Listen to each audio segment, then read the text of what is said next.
So I think at lunchtime I was really curious about at lunchtime the difference in the perception of homeopathy in India and Europe.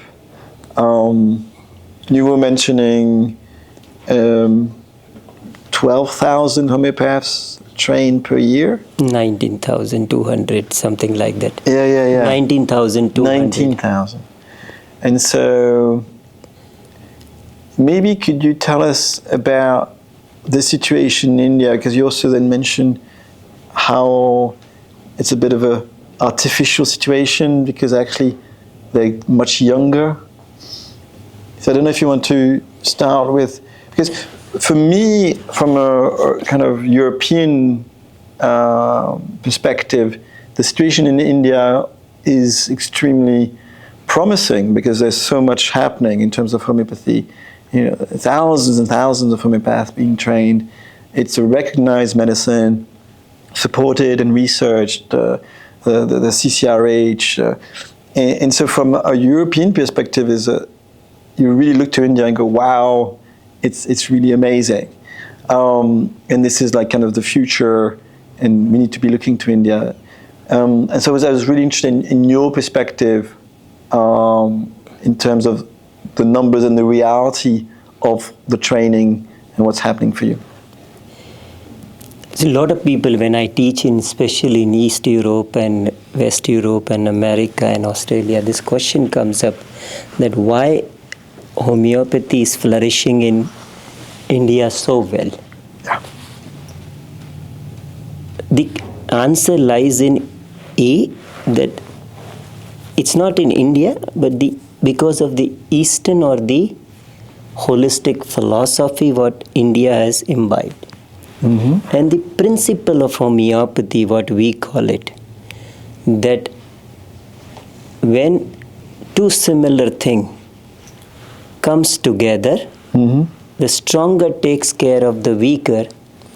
Yeah, this principle is there in the either Indian subcontinent or the ancient civilization. Always it was there. Maybe take a second to elaborate a bit on the principle you just announced. Because you went very Principle of quickly homeopathy is what we call the aphorism number 26, mm-hmm. which is a law of healing, mm-hmm. where a weaker dynamic affection is permanently extinguished in a living organism, whilst differing in kind, mm-hmm. if it is similar to latter in its manifestation. The meaning is that when one pattern is there, like old Egyptian laws, Hermetic laws, mm-hmm. one of the law of that law is that everything in the universe has a very specific, unique vibration. Mm-hmm. Let's say human, plant, mineral, animal, nosode, sarcode, imponderabilia. The second part of that law is the change in vibration mm-hmm. causes change in manifestation. Means what? That if a human is diseased, his vibration will change. Mm-hmm. They matches with one of the substance in the universe. Mm-hmm. First, the change in vibration causes change in manifestation. Means its manifestation changes. Mm-hmm. If those manifestation changes, then according to the law of cure, it matches with one of the substance in the universe. Mm-hmm. Mm-hmm. And that substance is the substance to bring you back mm-hmm. Mm-hmm. to the healthy you, the natural you, mm-hmm. the natural pattern, which can be any natural substance in the universe. And so for you, that particular view of making medicine is very natural. Natural in Eastern philosophy and even in the earlier evolution of human. For example, in Indian subcontinent, every god has a vehicle, means they are on either they have a friend or a vehicle which is either a plant or a mineral or an animal. Now if you go in a concept of that, what is that? That every one of them had believed that inside them there is negative and positive. And once they win over that negative, then they are enlightened one. So their whole journey is to go and wean towards that negative. And that negative can be one of the substance in the universe. So once they win over that negative, that person now becomes your friend, a vehicle. So that's why in Indian subcontinent, It's a helper. every god and goddesses have either a plant or an animal as their vehicle. It's the same thing which they had negative energy, they win over. To win over. Yeah, I understand that. It's the same concept. So you have that intrinsically in your traditional philosophies, and so hence for homeopathy then is very natural as a way of thinking of disease then. One is that, and the second is the holistic way of looking at everything. 5,000 years of yoga.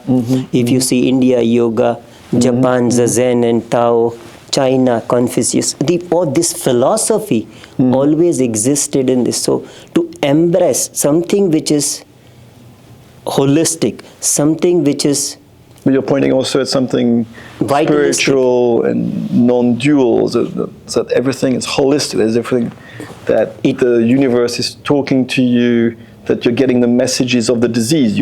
It's talking to you in this holistic manner, and you're prescribing the right remedy. exactly. So this was easy for an Indian subcontinent or Okay. easy cool. to take it. So you see it like as a, because it's true in Europe, we do not have this long traditions in these. It is like this. Yeah, philosophies. The West always looked at outside.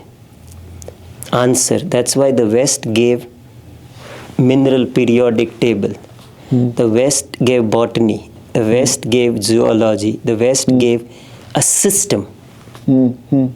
But the East was always going within. Yes. A Buddha, like Yeah, that. So the idea, the East gave always the looking at the part very well and make a system out of it. It's interesting. So I see that a lot similarly with my Chinese colleagues, for whom homeopathy is just not a problem. They don't have a mental block with it at all. It's just very much natural, like you're describing. Now you were describing that also because it's so natural. The doctors who come to homeopathy come very young, whereas in Europe they come to it much later. So there's a maturity issue because homeopathy is quite complex. I mean, we're talking into a certain level of maturity to understand quite a lot of the concepts. So maybe you want to touch upon that and how to teach homeopathy then? Yeah. See, always people think that in India, because we produce 19,200 homeopath a year, that means it is kind of widespread and people take it easily and they are more better compared to the West. That's what I teach in around 32 countries. They say that because you start early, you have an advantage over the people who start late. In principle, yeah. In principle, like in Europe. Makes sense. But it is actually other way around. In India, they start early means at the age of 18, 16 to 18, means after 10 plus 2. They have not seen the multi-dimensional view. They have been forced into homeopathy because they have not got into modern medicine. Yes. They are not by choice coming or by love of it is coming. So it is true, this thing about being a second-rate doctor, that you do homeopathy because you failed at the conventional. Exactly. So most of the time when they finish homeopathy, they start seeing their friends in IT industry, in this, and different. They feel that is better than this. But in a West, they already have a profession. Let's say in Germany or France, where they're already doing modern medicine, and they're done with many of them. They're done with heart. Then they start seeing the need for the move from a part to the whole. Yeah. So with choice, many, not all, they come here. So they come with wisdom. So if they do it well and understand the science, they will do much better, even if at a later age, than this. In homeopathy, It's not like that somebody has a 50 years of experience will see the next patient better than a guy who is sitting on the chair for the first time. Because if a guy who is sitting on the chair for the first time and if he's giving unconditional space, will be better than a guy with the 50 years of experience.